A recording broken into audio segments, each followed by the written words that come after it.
Hello বন্ধুরা, শেলিশ food স্টাইলে তোমাদের সবাইকে স্বাগত জানাই। আজকে আমি বানাবো সবুজ মটরের চাট রেসিপি। একদম নতুন পদ্ধতিতে এই চাট রেসিপিটা আমি বানিয়ে দেখাবো। এখানে আমি মটরশুঁটি নিয়ে নিয়েছি। মটরশুঁটিগুলো ছাড়িয়ে ভালো করে ধুয়ে নিয়েছি আর জলটাও ঝরিয়ে নিয়েছি। এবার আমি একটা কড়াই নিয়ে নিয়েছি। কড়াইটা আমি আগে গরম করে নিয়েছি। এবার গ্যাসের ফ্লেমটা লো করে মটরশুঁটিগুলো আমি শুকনো কড়াতে দিয়ে দিচ্ছি। এবার মটরশুঁটিগুলো নেড়ে নিচ্ছি।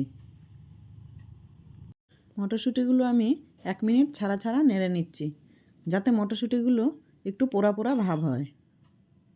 দেখো বন্ধুরা, হালকা পোড়া পোড়া হয়েছে। আমি আরও কিছুক্ষণ ভেজে নেব।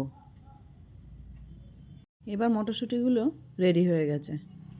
এবার আমি তুলে নেব।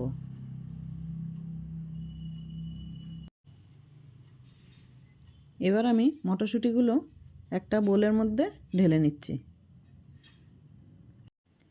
এবার দিয়ে দেব পেঁয়াজ কুচি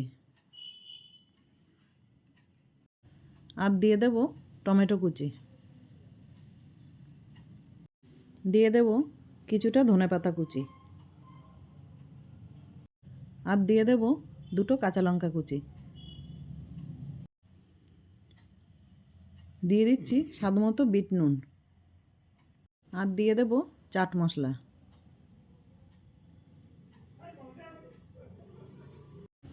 আর দিয়ে দেব একটু লেবুর রস।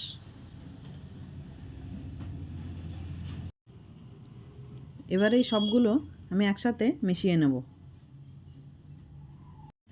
বন্ধুরা, বিকালবেলা এইভাবে মটর দিয়ে একটা চাট বানিয়ে খেয়ে দেখুন।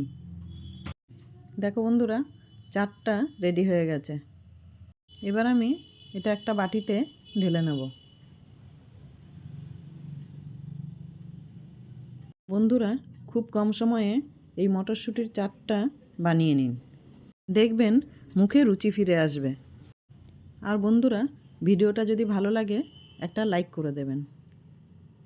নমস্কার বন্ধুরা।